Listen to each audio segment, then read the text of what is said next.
Hello!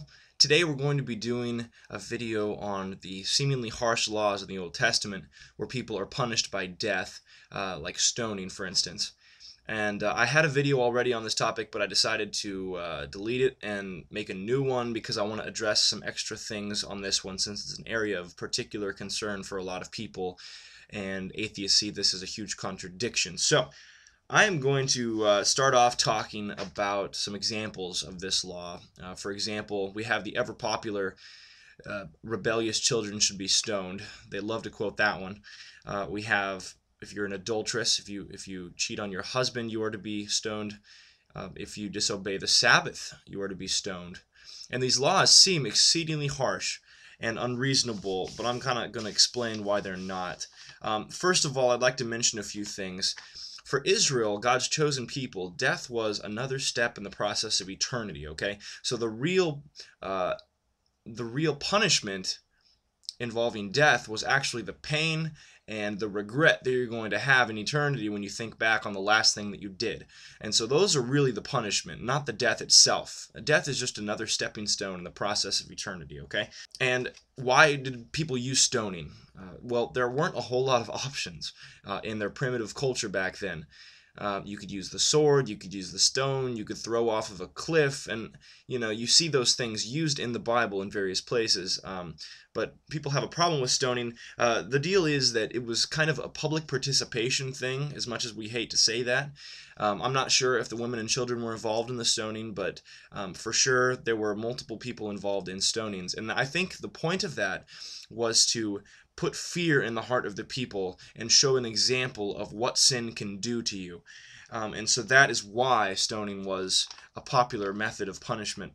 A lot of people have this view of Old Testament God being a God of extreme temper, with smoke coming out of his ears, and he's just super pissed at everybody all the time, and so he commands his people to stone his people. And that's not how it is exactly. He's not just mad at people who commit sins. I mean, he is mad at that, but one big reason behind the harshness of the punishments is to preserve his nation. It says in Deuteronomy 9:6 that the people of Israel were stubborn and rebellious. And when we have a stubborn and rebellious people, positive reinforcement isn't going to work necessarily. You need to put harsh punishments and consequences in place so that they keep the laws that are going to preserve them as a nation. Things like adultery can lead your nation.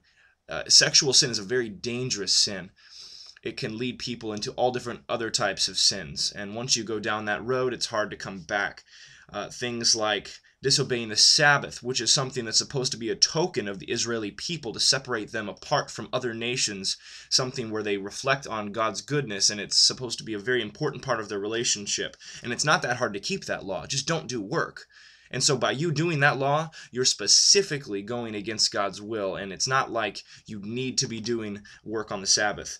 When it comes to children being rebellious and unteachable, we're not just talking about mild disobedience, not taking out the trash. We're talking about a child who is unteachable, who is extremely rebellious, and his parents have just cry about him all the time because he will not obey. Now, the parents are the ones to initiate the punishment process with the priests when it comes to the children being punished.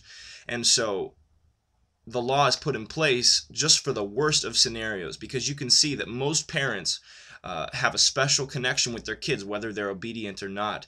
And it's going to be very difficult for a parent to put their child into judgment unless the child is an extremely bad child and they're pretty much a cancer in their society. And that's an interesting thing. When you talk about cancer, we don't want just a little bit of cancer in our society. We don't want just a little bit of poop in our brownie mix. Okay?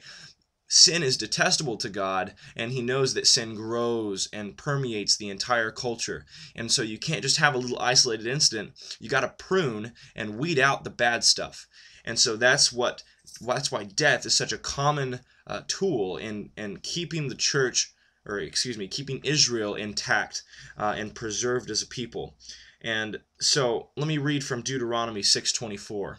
It says, "And the Lord commanded us to do all of these statutes, to fear the Lord our God, for our good always, that he might preserve us alive, as we are to this day." So this is a preservation thing. Even though it's harsh and even though it's uncomfortable, we have to remember that God has the right to command to give life or take away life, and this is the best way that he could control his stubborn and rebellious people. Now, if the people of Israel loved God a little bit more, they probably wouldn't have to have such harsh laws in place, because the motivation back then was fear, whereas the motivation for some people, like Abraham, David, and Psalms, different people in the Old Testament had a different motivation. It was to please God and to love him and show love for him. That's the way it's supposed to be. And that's the way it is in the New Testament now that Jesus has been our sacrifice. We now obey God's law out of love instead of out of fear, which is what was going on in the Old Testament in Israeli times. But that's the unfortunate consequence of being stubborn and rebellious. Also, Israel was held to a higher standard for being God's chosen people, and so this is another reason why laws were so important. And let's also not forget that even though God punishes harshly, he also blesses exceedingly. It says, if you obey the commandments of the Lord your God that I command you today, by loving the Lord your God, by walking in his ways, and by keeping his commandments and his statutes and his rules, then you shall live and multiply, and the Lord your God will bless you in the land that you are entering to take possession of it.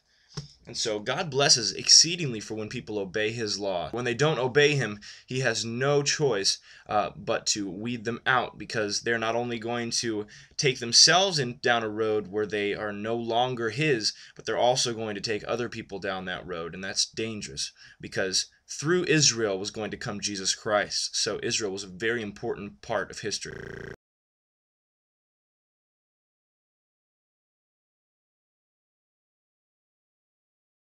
One last thing of note, this law was not impossible to keep. We think, how could they ever keep this law and not all be killed? Well, it says in Deuteronomy 30:11, for this command that I have commanded you today is not too hard for you, neither is it far off.